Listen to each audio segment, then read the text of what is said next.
Welcome, everyone. I'm so delighted that you're here and that you decided to join us for the next 90 minutes as we open up what is such an important and beautiful subject, no matter what kind of spiritual path we're walking. So, given that for most traditions and peoples all around the world, there's a natural ritual that usually comes with any kind of devotional practice. And that is really of lighting a candle. I want to light a candle for us. So I'm going to just light that as together we just take a moment.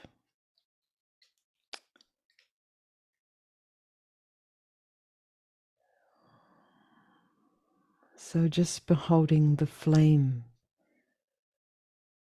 Together we light the inner flame of our hearts.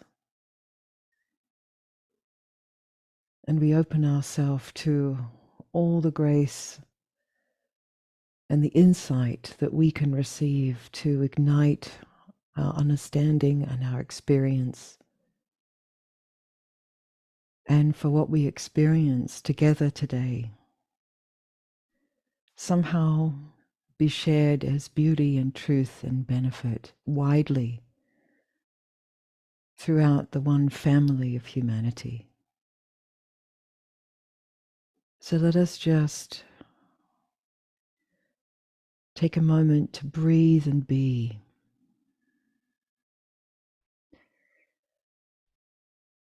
Sensing the way your chair is cradling your body and welcoming you into the present. Sensing the welcome of the earth under your feet.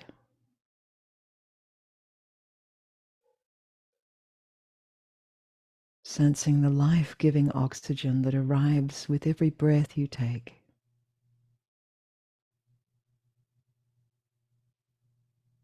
As you welcome yourself. As you welcome yourself wherever you are.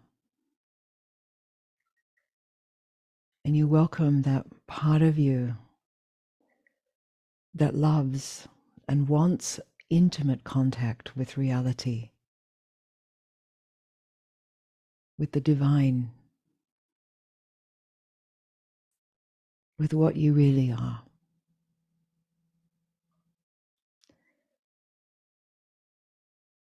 So feel, see, sense as if your heart is opening as you breathe.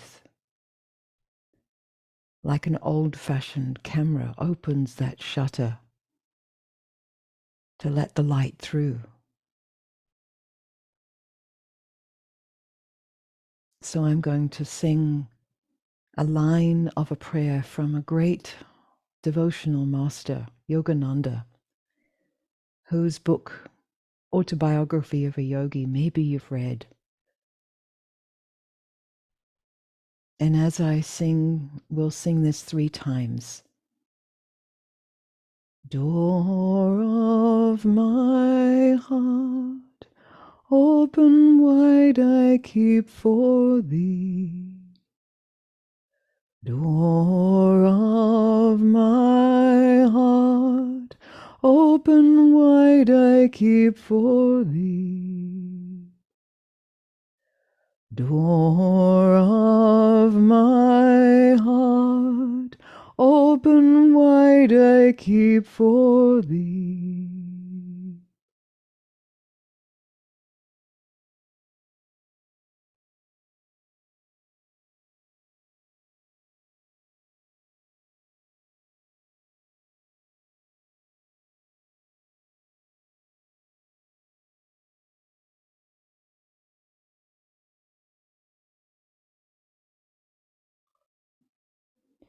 If you have been walking a spiritual path for some time, as I know many of you have, then surely you know that it's really all about surrender. And not just surrender of our fears and our habits and doubts and tendencies that obviously create trouble in our in our lives and in our relationships and in our world. But the surrender that's really called forth for every one of us, even if we're not even consciously walking a spiritual path, takes us to complete surrender. And that involves letting go not only of the things that get in the way, but surrender of our very perception of what we are. As Ram Dass used to call it, surrender of our separate somebodiness. Or as Ramana Maharshi called it, surrender of that construct that I am the doer. And of course, that separate somebodiness, where we feel that we're a separate entity, is really what drives our contraction and our need to control life and all those habits and ways of being that block grace pouring through us. But it's easy to talk about surrender, and it sounds easy conceptually, but I'm sure you know that letting go of just one habit, one way of being in the world, one way of navigating life, getting go of your familiar identity, perception of reality, can feel terrifying. It's huge. Furthermore, our ego can't do surrender. It's rather something we can learn to allow, though, and that's why I speak of surrender as an ongoing process of ego relaxation. And in this process, we need all the help we can get. We need grace. We need love and support from all directions and dimensions to help usher us into a grace that's deeper than our minds. And nothing opens up our felt experience of grace more directly than devotion. So what is devotion? Really, it's a deep and profound commitment. It's a passionate dedication to something or someone that we love.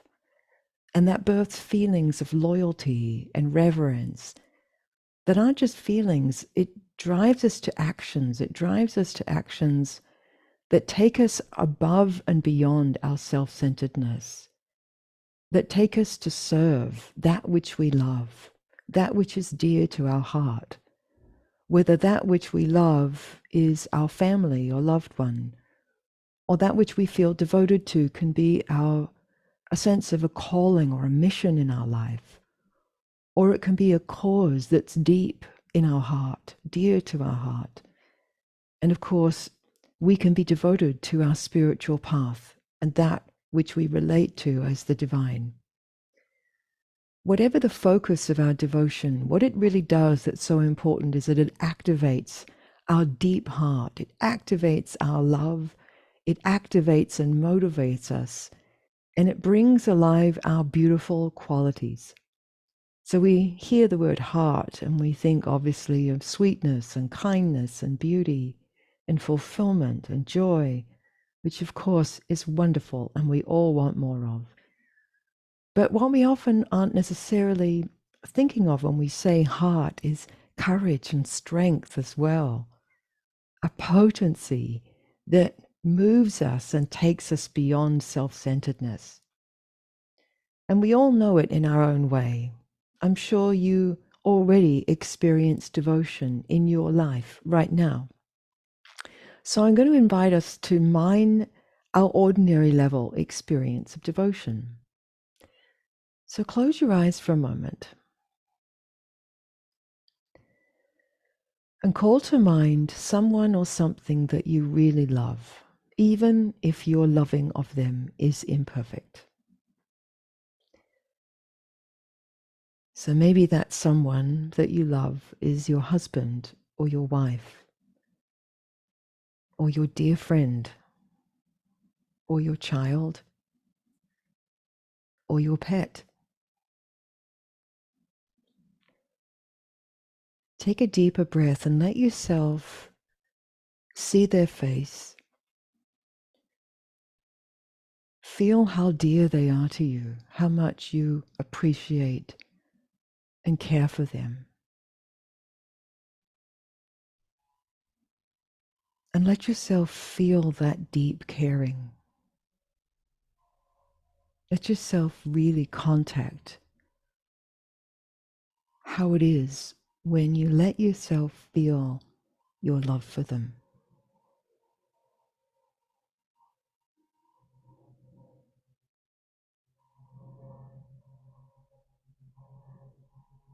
And notice in this love and caring you have for this person, notice what it draws forth within you. Perhaps this love you feel for them moves you into a willingness to prioritize their well-being, to actually do things for them that help them thrive or bring them pleasure or delight.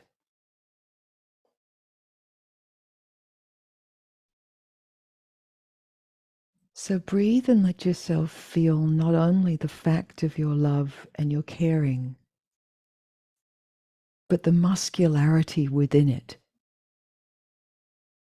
the dynamic force that is within your love for them.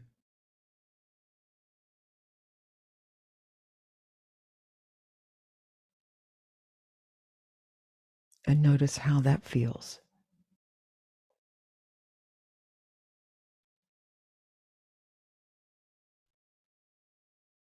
Now, turn into the very source of the love and the devotion you feel to your loved one. Where is this love coming from?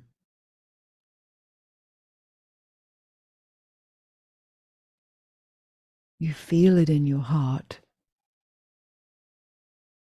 And maybe you feel that warmth and devotion spreading throughout and beyond your body too.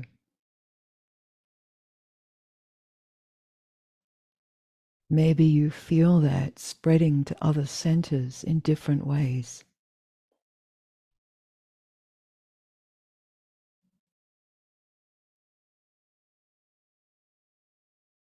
But where is the love itself coming from?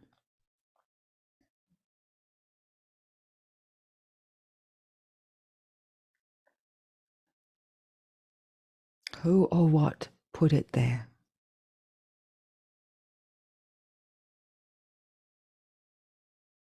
You may not be able to answer that question, but just let yourself feel into where it's drawing you to.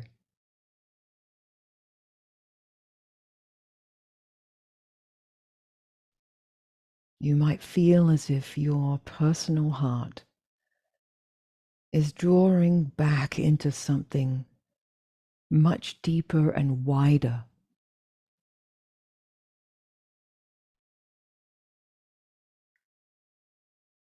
that you naturally know is divine inherently,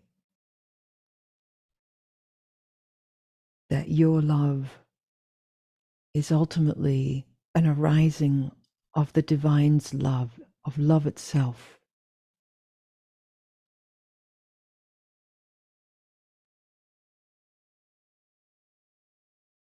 That it is your heart.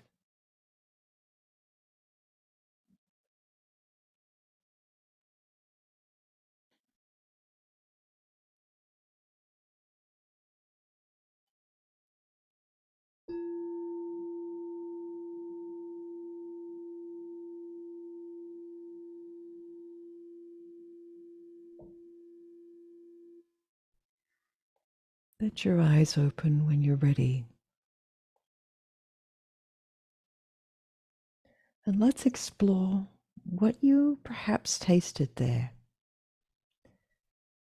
Perhaps in this simple contemplation on the ordinary devotion that I'm sure you feel for people, for loved ones, you could feel what a powerful motivating force this devotion that you feel actually is. How it's more than just a feeling, it's muscular. It makes you not just want to say, I love you, but it moves you to act I love you. So when you turn that devotional power to something or someone, and you turn that ordinary level devotion to the source of your being, the source of your love itself, something very important comes online. You start to feel your natural connection, your heart as an extension of divine love itself. And you feel that it's powerful, it's not just beautiful. It provides a strength, an ignition to turn more substantially within wherever you find yourself on the inner journey home, and to keep opening to see what's true and what isn't true, to let the next level of surrender take place. Perhaps just in this simple contemplation we just did, you felt a touch of what we could call the presence, that which has known you and loved you all the days of your life, that which we all exist within and that we are all part of, even if we don't yet feel that as our everyday emotional reality.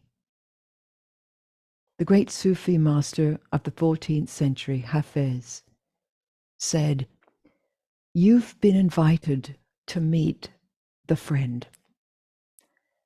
No one can resist a divine invitation that narrows all our choices down to just two. We can come to God dressed for dancing, or be carried on a stretcher to God's ward."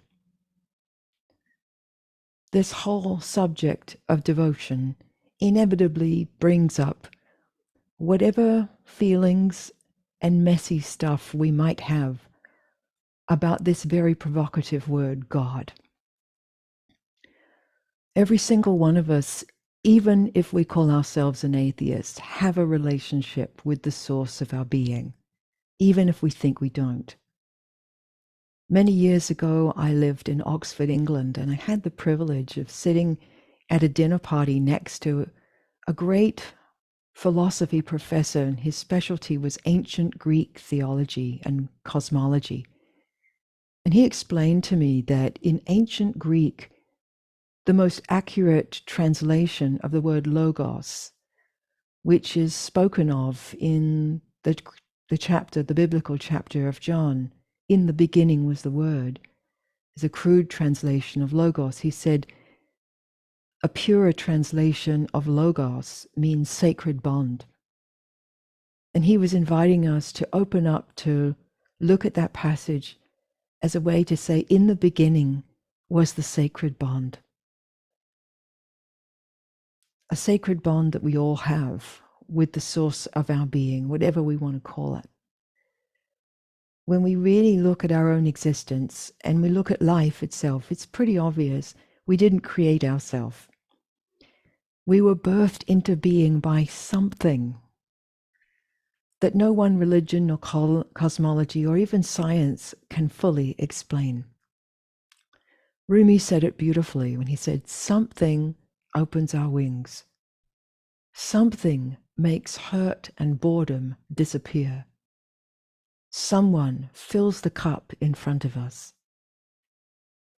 So inevitably, the whole subject of devotion brings that up. Who or what are we coming in devotion to, either willingly or in resistance? And so this is the reason why so many people sidestep devotion, because it brings up all our associations with devotion and God. And of course, understandably, we can associate a kind of a passionate, wide open-hearted spirituality with a lot of stuff that we might have felt either injured by or have found downright distasteful. We might have understandable aversions towards TV evangelists, religious fanatics, whoever it was that told you as a child what you should believe and what was in store for you if you didn't toe the line. There have been countless abominations in the name of God. It's a really heartbreaking part of the human history. What a mess we've made in our misunderstandings about the nature of reality and our need to lock it down and say, this is the only way. So just as it's really important to not bypass the ways you've been impacted by your family of origin, your mom and dad's stuff, you can't just meditate that away. So it's really important and sacred work to be willing to see how you've been impacted by your spiritual conditioning and by all those things that create aversion in you as you open up to devotion.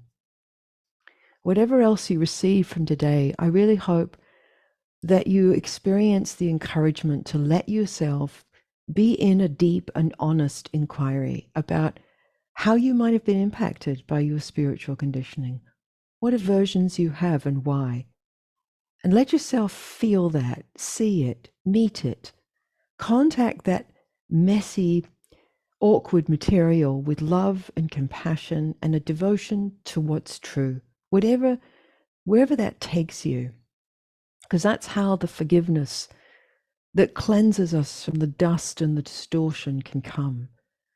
And that's how we can heal and re-emerge into the possibility of an authentic spiritual life that's not some kind of reaction against something we didn't like. So that's how we can come freshly to the friend. I love that term Sufis use, the friend. And befriend an authentic way to pray, to commune with the source of our being, even if we're not quite sure what that is yet. And in that communion, in that coming to the divine, we can come with where we are, we can come and find the grace we need, or be found by it, rather. We can empty out our fears, we can find the strength and the courage to navigate a big life change. We can open to that which helps us to become deeper and wiser and clearer, a more beautiful, noble human being, and to live as meaningfully as possible, and most of all, to let our love not be held back, to let our love express itself in ways that are both fulfilling for you and a blessing for others. So where to begin? I think the most important thing about devotion is that it's not really about the words. We can say beautiful prayers, we can intone mantras, we can create our own prayers, but really it's about coming with wholly empty hands under the source of your being with a pure heart and coming with sincerity. We can come in distress. We can come crying out, help, and help me be receptive to the help rather than double down in my resistance and positions. It takes a lot of grace sometimes to actually admit you were wrong or that you don't know half of it. We can come in anger. Sometimes we turn on the news and we can feel so heartbroken and frustrated as we look out at the world and see so much needless suffering and how crazy it is. We can feel a kind of a frustration and we can doubt that there even is a divine presence that cares, right? It's hard sometimes to reconcile. If there is some loving force in the universe, then why so much suffering goes down? That doesn't feel fair. We can come to the divine in gratitude, right? Even if we're not sure who or what we're saying thanks to. However, this is really important in those moments where our hearts really awake to the grace that is here all the time, that is living and breathing us. It's very natural to give thanks, and we know deep down that it's the truth to do so. We can come in awe, and I love how Annie Lamott summarized some of the 3 different types of prayers as prayers of help, prayers of thanks, and prayers of wow, of awe. These are all valid ways of coming with wholly empty hands unto your source, into the heart of your being. But devotion evolves as we do, and it can express very differently from where we find ourselves on the path. Rumi famously said, "Come, come, whoever you are, even though you've broken your vows 1,000 times." Devotion invites you to come as you are, come from where you are, whether you experience being on a spiritual journey that's fundamentally a journey to the divine, or whether we experience ourselves as a journey with divine presence, or whether we're experiencing being on a journey as the divine extending itself.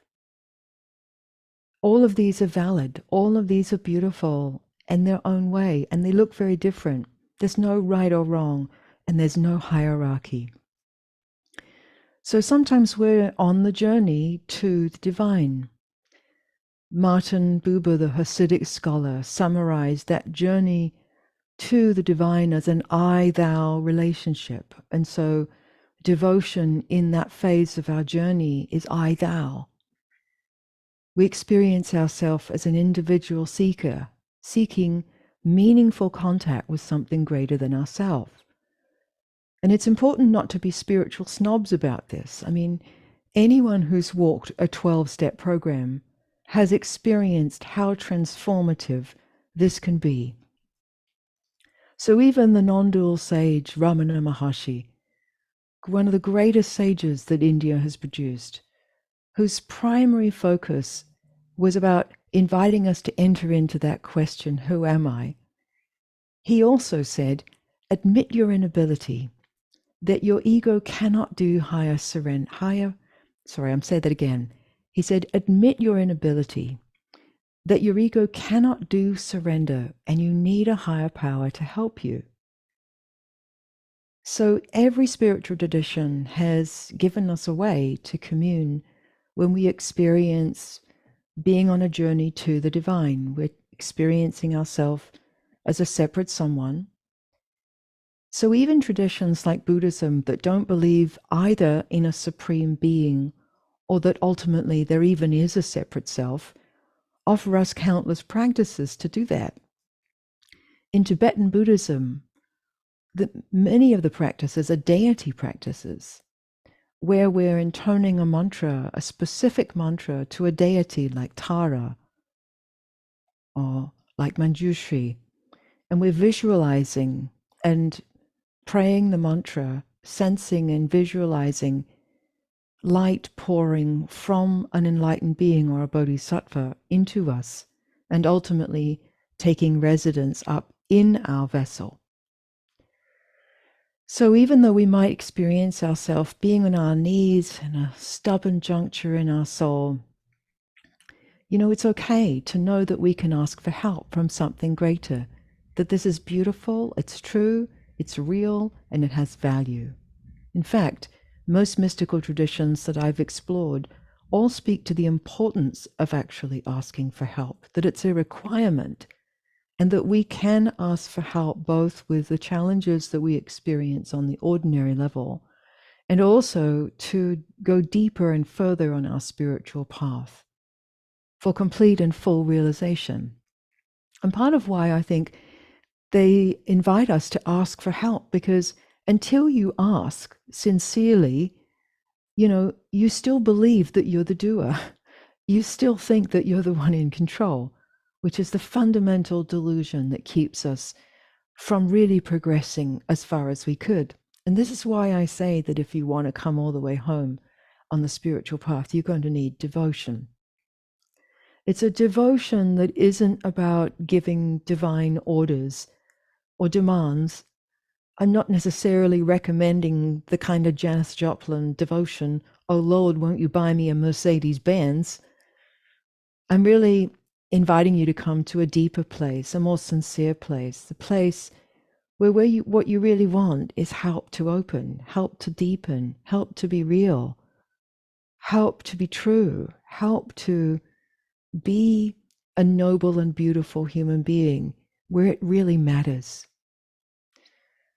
So in this journey to the divine, if you have a relationship already that is meaningful to you with a particular name or face of the divine, maybe you already have an inner, intimate love and connection with Christ, or with Tara, or with Ramana, or with Adonai, or with the Holy Spirit, or with Great Spirit, and that's the name that opens your heart and lets you go there, then don't mess with it. But it also doesn't require to have a name. It doesn't really require you to have faith in anything particular. Devotion ultimately isn't necessarily what you believe in. It's more about leaning from your sincere heart to the source of the light. And as we can all see when we've had a plant in our room that leans toward the light, does that plant actually need to conceptually understand the mechanics of photosynthesis in order to lean towards that light that activates it? No. So your devotion doesn't have to be towards anything specific with a name or form. Given that you're here listening to this, then clearly you feel some tiny yearning to return to something that you intuitively know is your spiritual home, to a unity and a truth and a wholeness that is not conditioned by anything of this world. This that is your heart's yearning for its home is sacred. As you lean into that part of you, it takes you on a pilgrimage. And as you enter your own yearning, you find that your own yearning is magnetic. It magnetically draws you towards the fulfillment of that yearning without you needing to do anything other than give yourself to it. Your deep heart knows God because God is the origin of your heart. And though I'm sure you've wandered off into the spiritual wilderness so many times, thinking you were abandoned and alone and didn't matter much, if you even feel a tiny bit of willingness and you lean into that love and that yearning, divine love, divine presence starts calling you back. And that's the grace of devotion. So in the early days of my spiritual path, when I was really starting to dig in to some real inner work on my journey, and I was very much in that paradigm of a journey to God, I inevitably hit a lot of tough boulders that we all have to face. I had to tackle my own self-judgments. I had to face fears. I had to face my felt experience and perception and identity of being inadequate. I had to deal with self-hatred and hurts from my family of origin conditioning. I had to deal with depression too. And I had to face the fact that there were behaviors that spilled out of me that I wish didn't. Behaviors that were very counter to my highest spiritual intentions. It was humbling, as I'm sure your inner work so far has been humbling to you too. But I found that when I would get caught in something and I'd get reactive, I'd learn to take myself on a walk and just pray, commune. And I would pray a very sort of open-hearted, spontaneous kind of prayer. I wouldn't reach for any kind of set prayer. I would just pour it out, giving up my egoic desires and motivations, my anger, my desires to be right or in control, put someone in their place, to continue with my projections and delusions and lock down into my defenses. I'm sure you know all about what I'm talking about. All that stuff, I would just speak to God and I would give it up. I'd give it up to grace and I'd give myself back to grace and all the tangled mess. And I'd ask for help in being more willing and more sincere, being more open.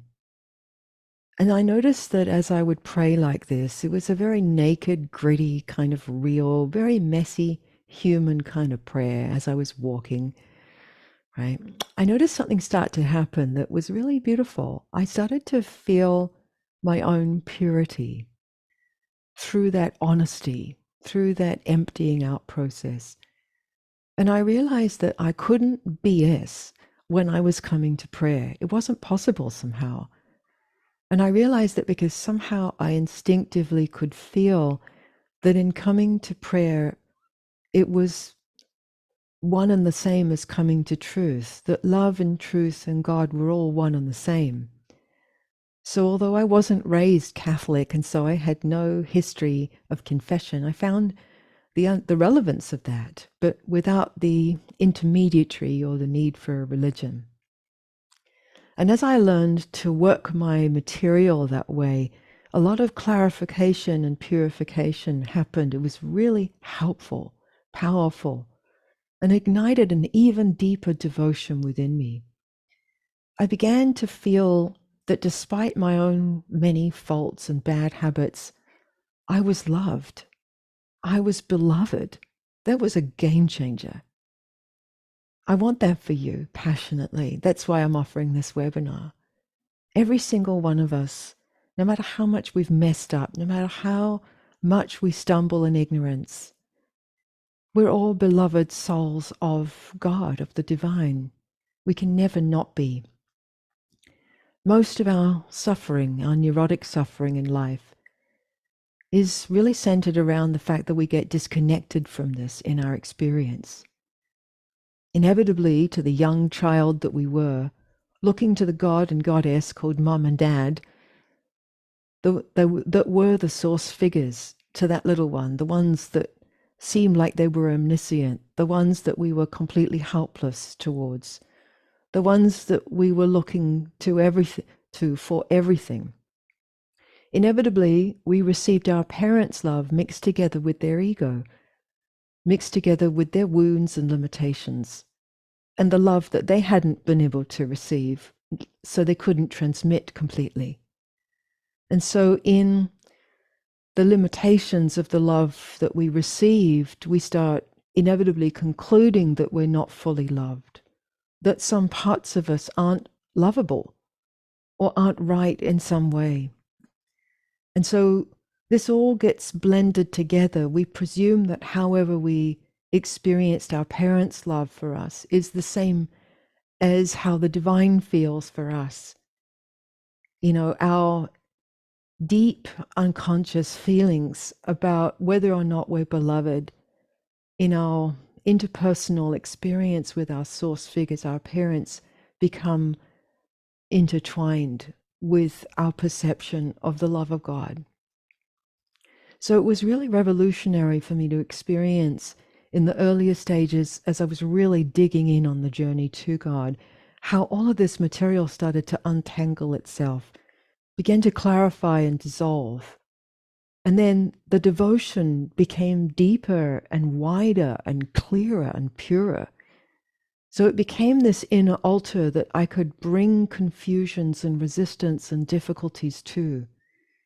It gave me a place I could bring things I didn't know how to deal with otherwise. And I experienced a kind of a divine mothering that didn't have the limitations that my earthly mother had, and allowed me to forgive her.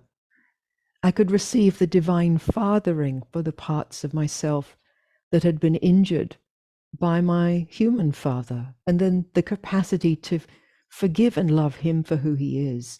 It was really pretty amazing.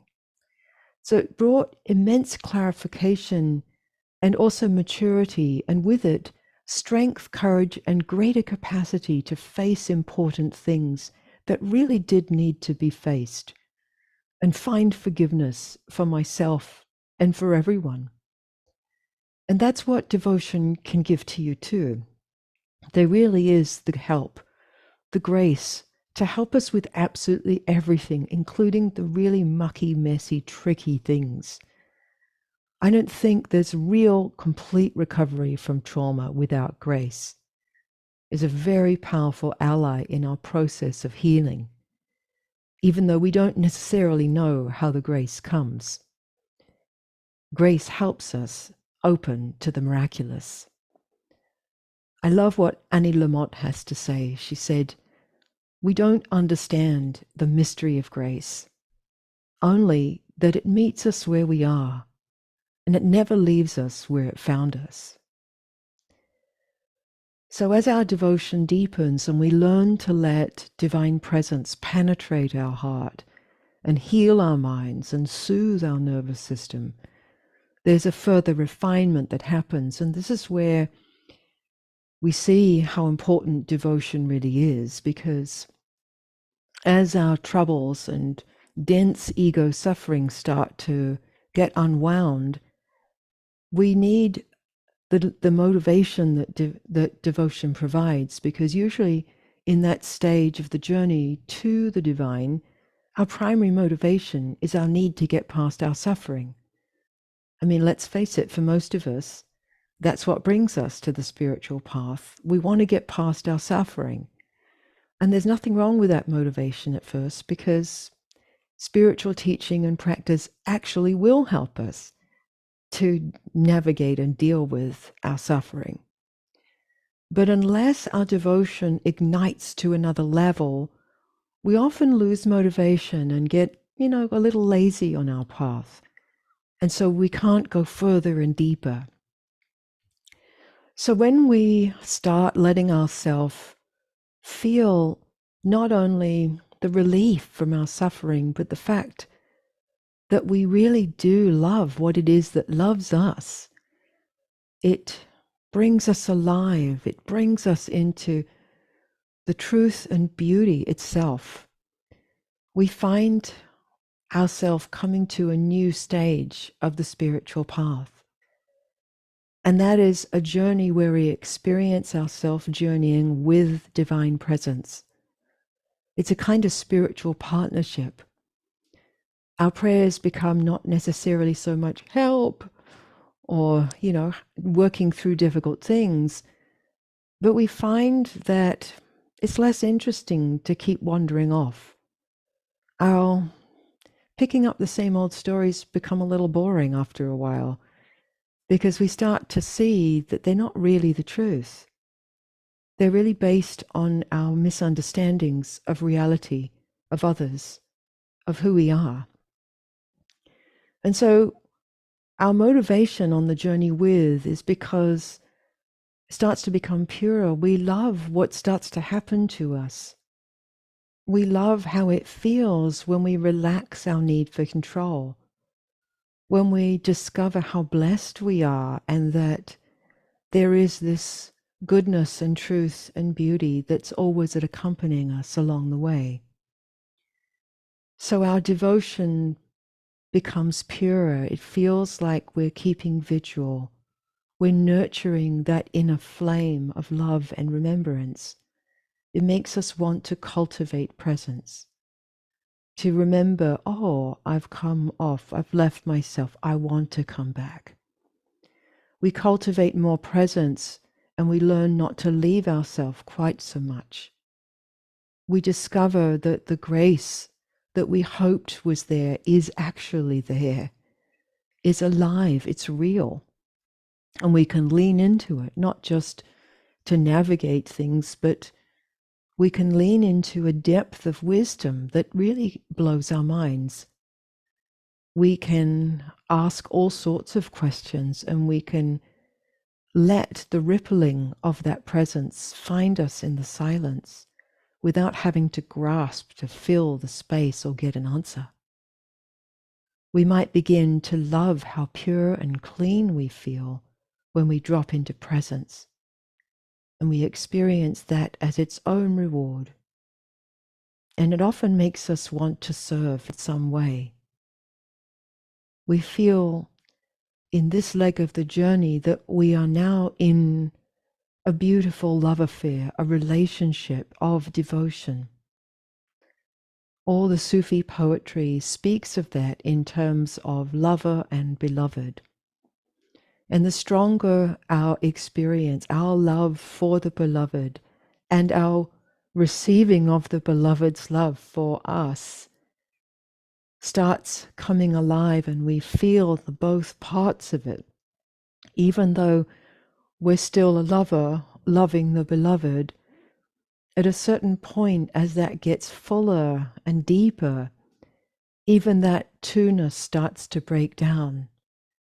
The Sufis have a saying, it is the beloved's own love that loves the beloved in me. And so it starts knocking into non-duality. And our journey opens as a journey as the divine being, as divine presence, extending itself through this vessel that you call you, right? So when we start authentically bumping into non-dual experience, which is not just tasting that we're at one with everything, but it's where we experience ourselves as the one that's tasting. I love how St. Francis of Assisi said that the one you are looking for is the one who is looking. So we experience ourselves as being within and as part of divine being. So just in the same way that a sunbeam cannot exist independently, it is an extension of the sun, a radiation of the sun. And just as an individual wave is arising uniquely out of the one ocean, and each wave actually is the ocean and powered by the ocean, so we start not just experiencing the unity and the oneness, but we start feeling how that affects the heart.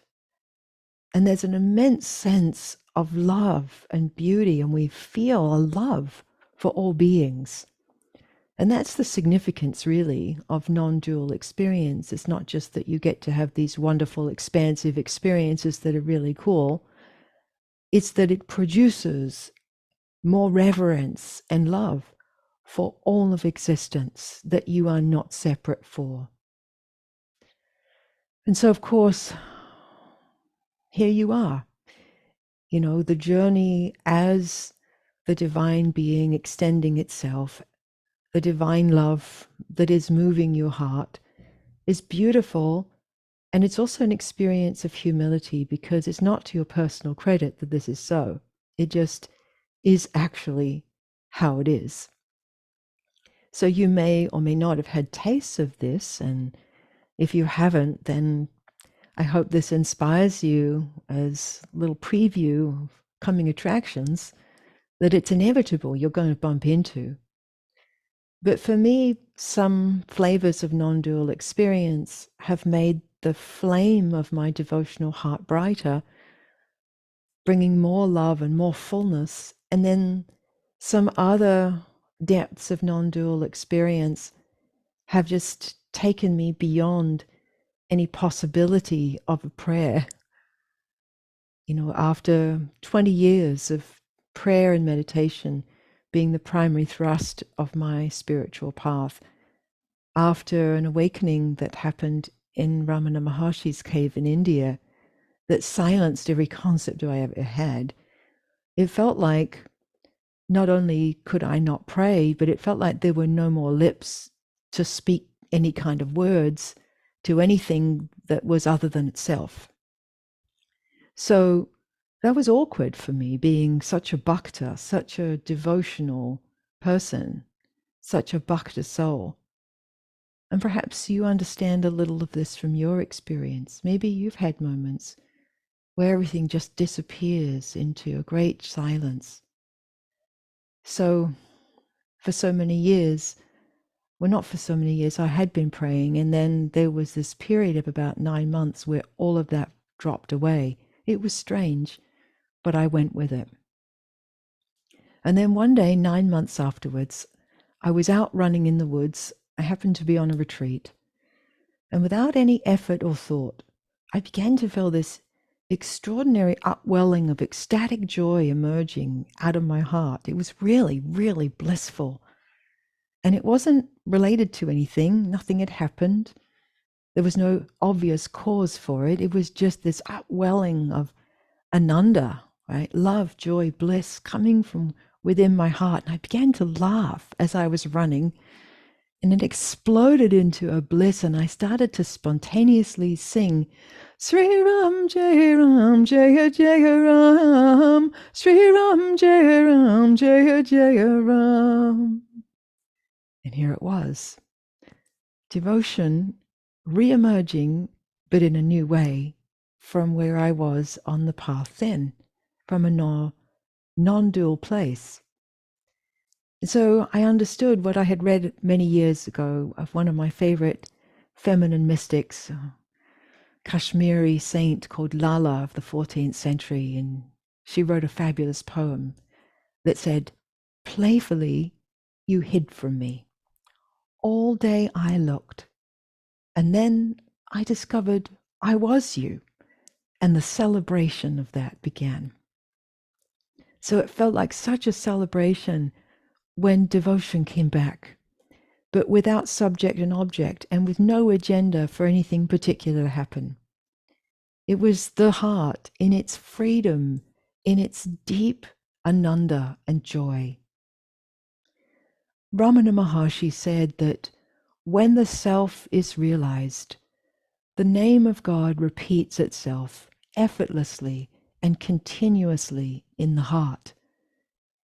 And that was my experience. I found that intoning mantras in particular would happen spontaneously just for the pleasure of it, as a way to recirculate, as a way to just marinate in remembrance, in the feeling and the enjoyment and the beauty and the truth of the holy name that I experienced was held also in its resonance the truth of what I really am, the truth of what you really are, the truth of what everything and everyone really is, what always has been and forever shall be.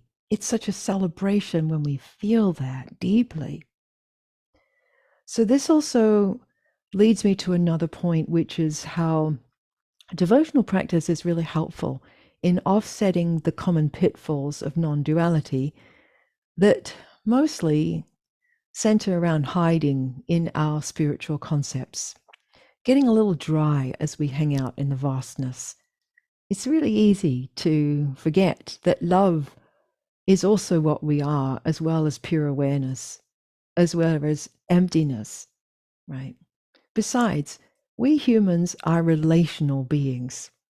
And even though subject-object might give way to unity, right? Nevertheless, we humans are relational beings. We love to love. It's natural. We need it. It's part of who we are.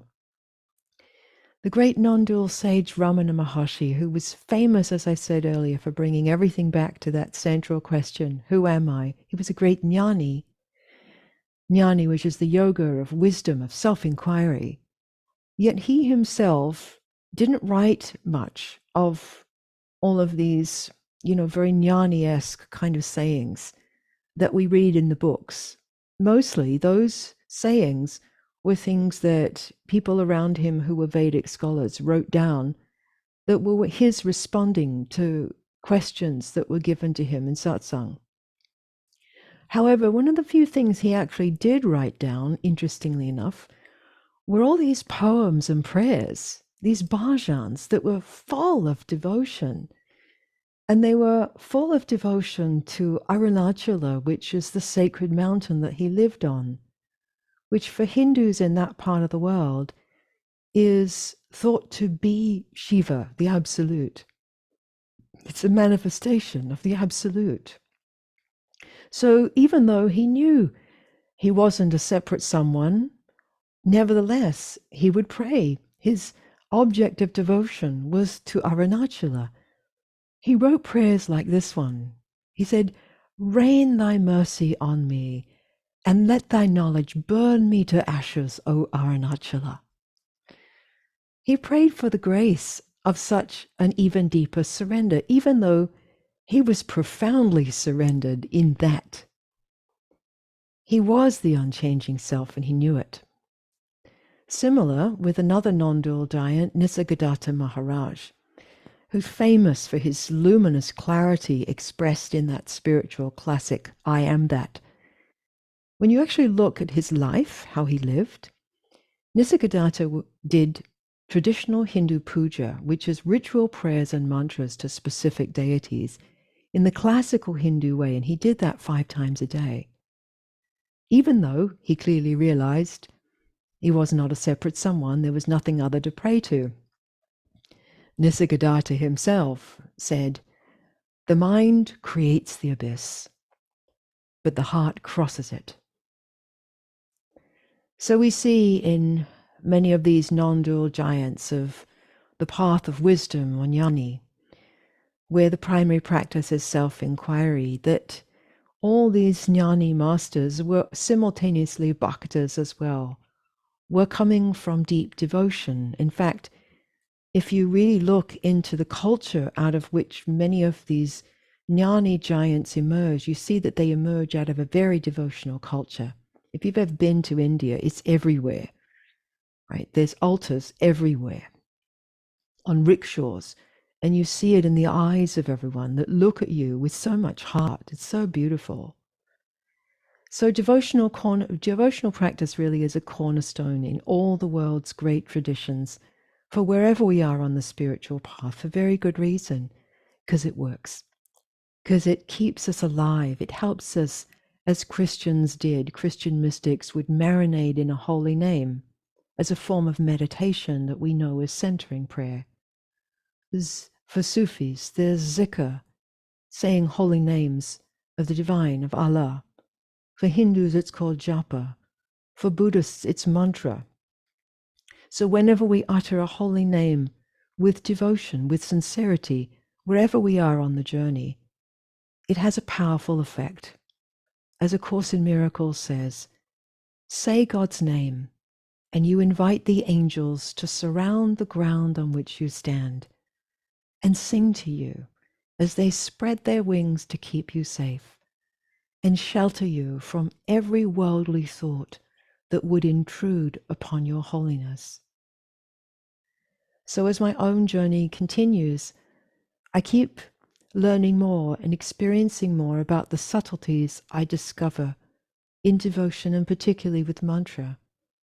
I have been singing mantras for decades, Sanskrit mantras in particular, as well as chants in English, as a way to feel and feed the devotional flame of my heart that I know is the powerhouse of my path. The pulsation of light, the energy, there's medicine in each mantra and each prayer, and it's so much more than the sum of its particular parts. It offers us a way to concentrate and calm the mind. Mantra, the word means mantra, means a tool for the mind, quite literally. So each Sanskrit mantra not only helps calm and concentrate our whirring mind so that we can find peace, it's a particular medicine. These are syllables that have been precisely constructed that have a very particular effect on our subtle body, tuning the spokes of our chakras in a particular way that brings about a change, a transformation.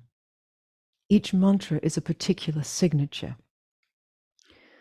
But not only that, just in the same way that a river picks up speed and momentum through the force of gravity, and especially when other little tributaries start to flow into that river, it becomes this unstoppable force that's just going to end up in the vast ocean no matter what. Same thing when you turn into a mantra and you open yourself to it. You're really opening not just to the medicine of the mantra, you're opening to the transmission, all the love and the devotion and the spiritual power of all the people who've immersed themselves in that mantra and come home in it. And so it amplifies and exponentiates your own efforts. Literally, mantra is a living stream of grace to help purify, refine, and expand your consciousness. It'll soothe you, it can heal you, it can bring online essential qualities that are often latent and buried within us. And it can help us in those moments when we most need to let go of everything. And we will all be asked to let go of everything. Surrender, my friends, isn't optional. Recently, a very dear friend of mine and someone who was one of the most dedicated students in our Sangha passed from this world. He had a stroke. He was 80. And in those 5 days between having a stroke and then going into surgery to see what this was really all about, that he knew he might not come out of, he was turning into the mantras that I had taught him.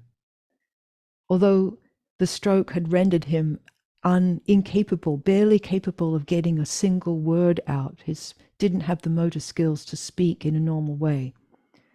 I have precious video clips of my dear one lying in his bed, preparing himself spiritually, singing the Gayatri mantra, which is a complex Sanskrit mantra, and singing and enunciating every syllable perfectly, and singing with his whole being, praying with his whole being.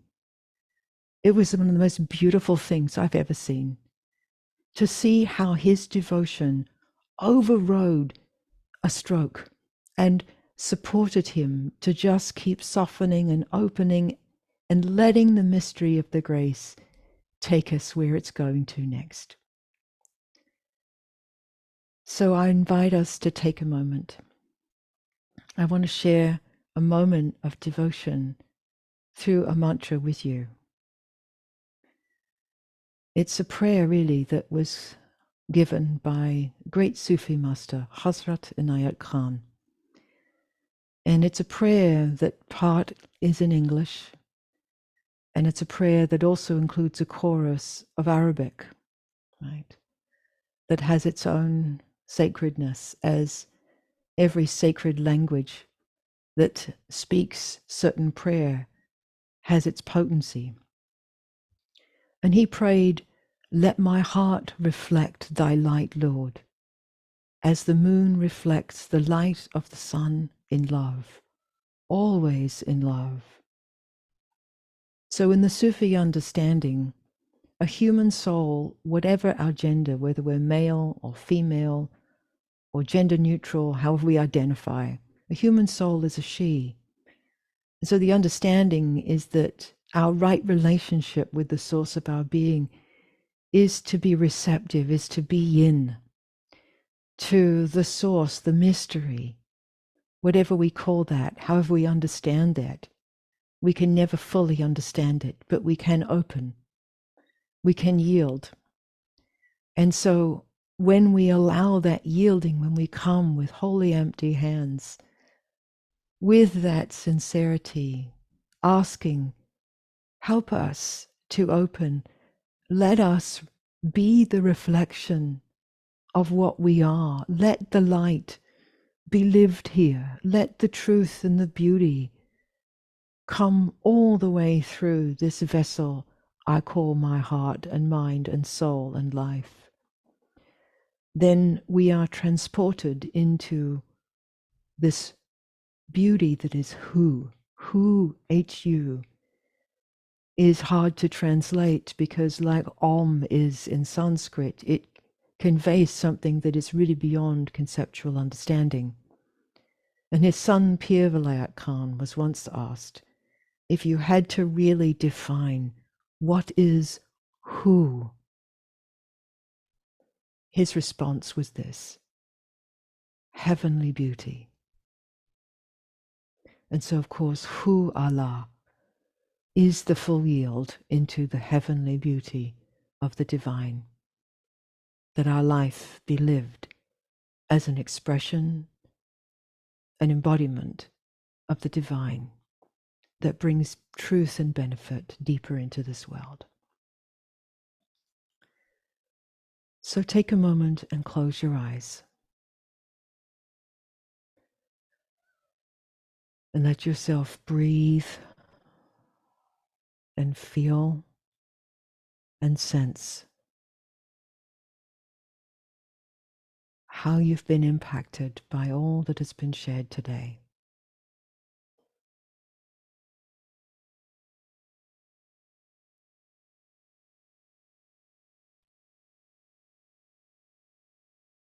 And let yourself feel your way into the deepest prayer of your heart as you let this chant carry your prayer further and amplify it. Let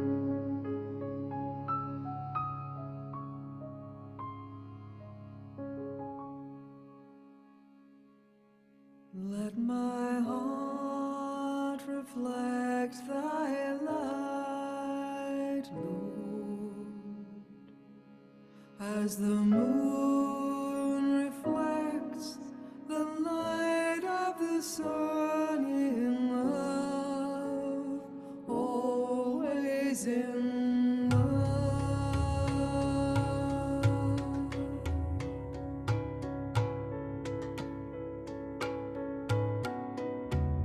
Let my heart reflect thy light, Lord, as the moon reflects the light of the sun in love, always in love. Let my heart reflect thy light, Lord, as the moon reflects the light of the sun in love, always in love.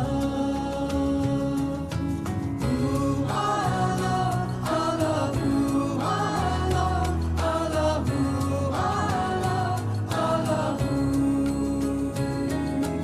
Ooh, I love, ooh, I love.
Thank you, Miranda. That mantra was from Miranda's beautiful, beautiful album, Streams of Grace, which is available exclusively for download via the website, but which will be going live across all the streaming platforms later on, I think around the 30th of September. So you can download it from the website or you can listen to it via your favorite streaming. So we have a few minutes now to receive any reflections or any questions that you have for Miranda. If you'd like to ask her anything or share anything, please pop it in the chat box for me privately, and I will feed the questions or reflections to Miranda. Please just try to keep them very short and to the point. That will help us.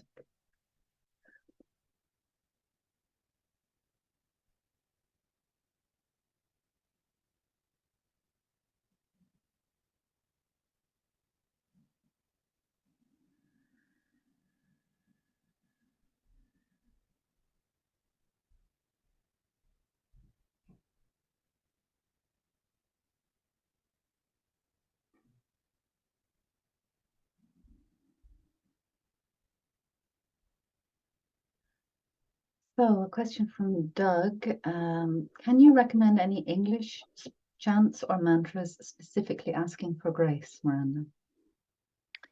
Sure. The one that I was beginning to sing at the beginning, which is a prayer of Yogananda, is in English. Door of my heart, open wide I keep for thee. Wilt thou come? Wilt thou come? In this moment come to me. Night and day, I look for thee night and day. So that's an example of prayer in English that would work. I also believe that there's many ways that you can chant the Psalms. On my first album, The Heart of Being, there's prayer in English, be still and know that I am God. So while that's not necessarily asking for the grace, the chanting of it will bring you into the felt experience of the grace. So I hope that gives you a place to start. Thanks, Miranda. And I will ensure that the link for both mantra albums is available in the follow-up mailing tomorrow. So if you want to have a look for them. Question from Elizabeth. I tend to overcomplicate things. What do you recommend as a simple devotional practice? Walking in nature, just on the in-breath, yes. Taking in the loving goodness that is nature, that is life. On the exhale, thank you. That works a treat. And the great Christian master, Meister Eckhart, said, if the only prayer you ever said in your whole life is thank you, that would suffice. Thank you. We have a few more general questions about grace and your own awakening. One from Lane here. This is all beautiful, but how do you stop your thoughts and the constant forgetting during life's activities? This is where mantra helps a great deal.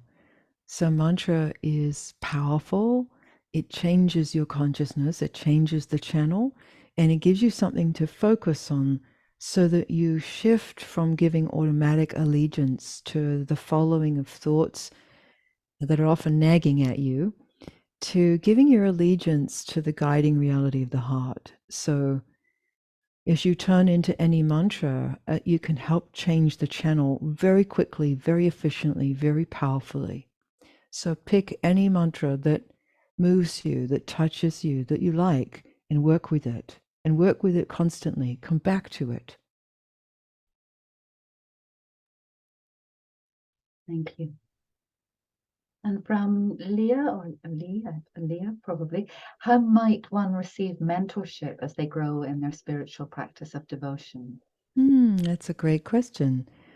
Well, I mean, there are many places you can go. There are many teachers and teachings, but obviously, you want to be thorough in choosing who you want to be mentored by and taking your time to check out and trust yourself as to whether that person feels like they have what you need and that they're trustworthy, right? So I encourage you to ask what questions that you need to ask of any spiritual guide or mentor or teacher that you might feel a desire to work with. And, to remember that it's a relationship. And most importantly, to trust yourself. If you feel something isn't right, ask a question. Always err on the side of trusting yourself than trusting what someone else says.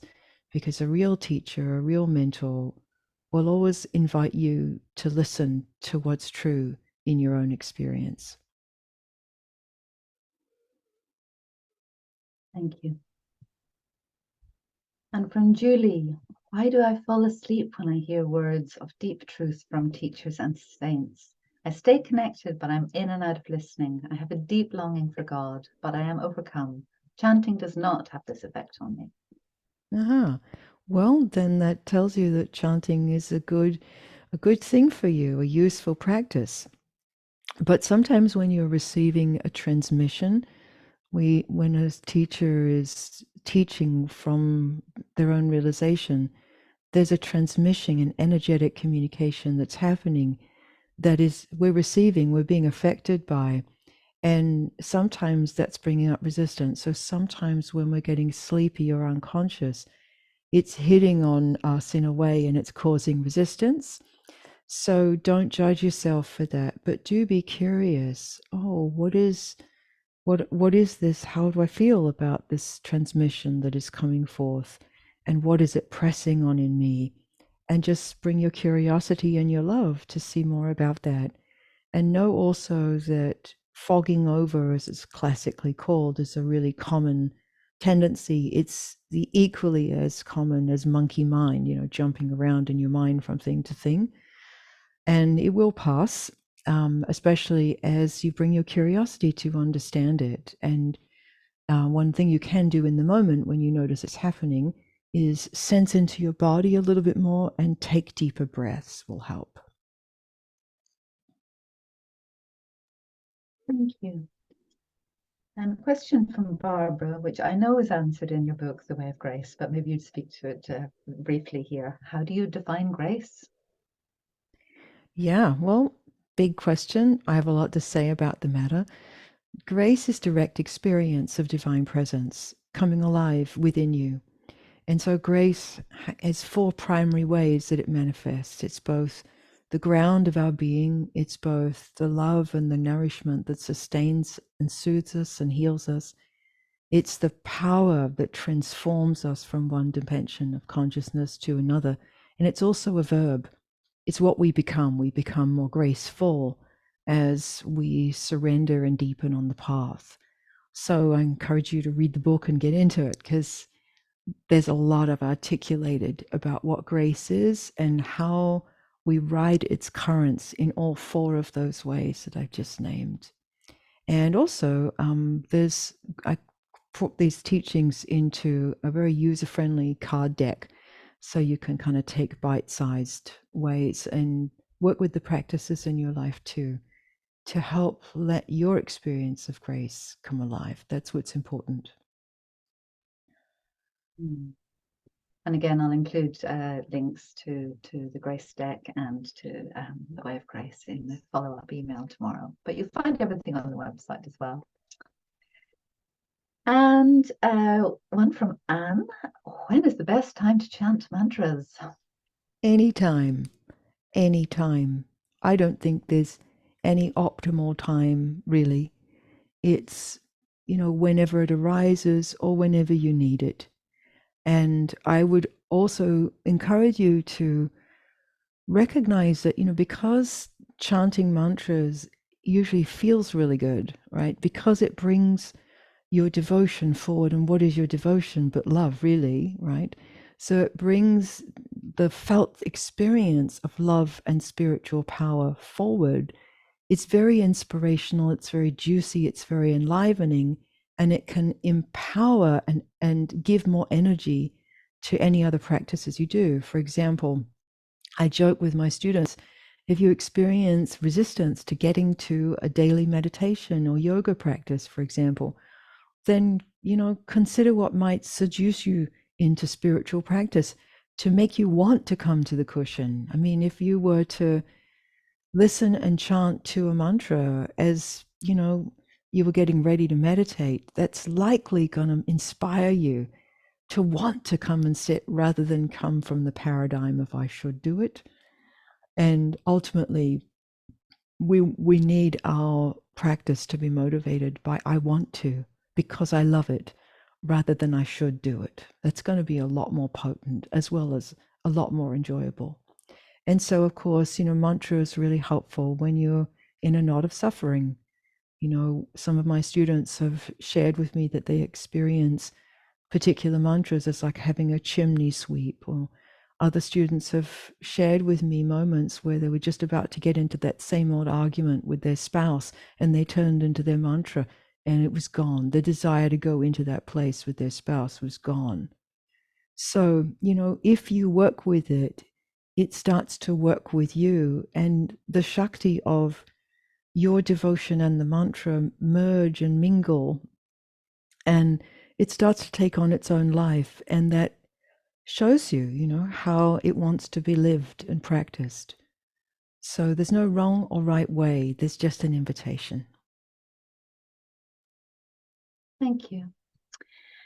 And the final question, and which leads us very nicely into the closing part of our session today, from Suzanne. Do you have any classes that we can take with you? Yes, of Maybe I course. could invite you to talk a little bit, tell us a little bit about the mantra medicine course, which is going on. Yeah. Well, I'm so excited to be doing something that I've wanted to be doing for a long time. This fall, I'm offering a 3-part webinar on mantra medicine as part of the album launch onto the streaming platforms. And really, the bottom line is this: wherever you find yourself on the spiritual path, mantra can take you further. It can calm your worrying mind. It can help change the channel from unwholesome habits to loving awareness. It can lift your spirits, reconnecting you to boundless love, peace, joy of your own spiritual heart. It can infuse all your existing practices, maybe of yoga, meditation, or inquiry, with a grace beyond your conceptual efforts. And ultimately, mantra offers immense spiritual and energetic support to carry you all the way to your true nature. So, in this 3-part webinar, I'm offering you a very inspirational and juicy dive. Together, we're going to listen, we're going to sing, we're going to open to ancient sounds and syllables that have been handed down through the wisdom traditions to help purify, expand, and refine your inner life. So in each of the session, I'm going to be opening up 2 of the mantras within my Streams of Grace album, and we'll be illuminating the mantra's real meaning. Also talking about the particular challenges that it can help you overcome, the essential qualities that that mantra helps to awaken and vivify in your experience, and the subtle nuances of each mantra that can include things like visualizations as well as how to integrate them into your daily life. So if you're interested to find a deeper connection with the divine presence within or beyond a faith tradition, if you want to get more support in finding your way to pray or to rejuvenate an existing prayer life, if you want to explore mantra to cut through judgment and fear and negative habits of mind, if you want to learn about mantra to infuse your existing practices with greater power, or access your deep heart with its innate love and joy and beauty and courage, and most of all, if you really want to marinate in the truth and the unity that is our depth with mighty companions alongside you in community, then I really hope you'll come join me. So there's also some bonus materials that come with this, like written handouts. You'll also get the mantra album, both the special version with the spoken word inductions into the essence of each mantra, as well as just the music. And just this week, I recorded a special recording of the Mahalakshmi extended practice, which has the guided visualization, the full practice that's about 25 minutes long. It's really quite magnificent. So you get that as a gift for coming along to this too, as well as a private Facebook page where you can interact with other members of the community and ask me questions that I will respond to. So I have been wanting to offer this for years, and I'm really excited to bring it to you. It's an expression and embodiment of my devotion. So I hope you'll come and join me for a juicy dive into mantra medicine. So there's just been a joy to share this with you, and I'm really grateful that you came, and I hope that you've received something from all that I've shared that's been meaningful, that's been helpful to you. And most of all, I hope that this inspires you on your spiritual path. So thank you, and I just wish you every blessing on your continued journey. Be well.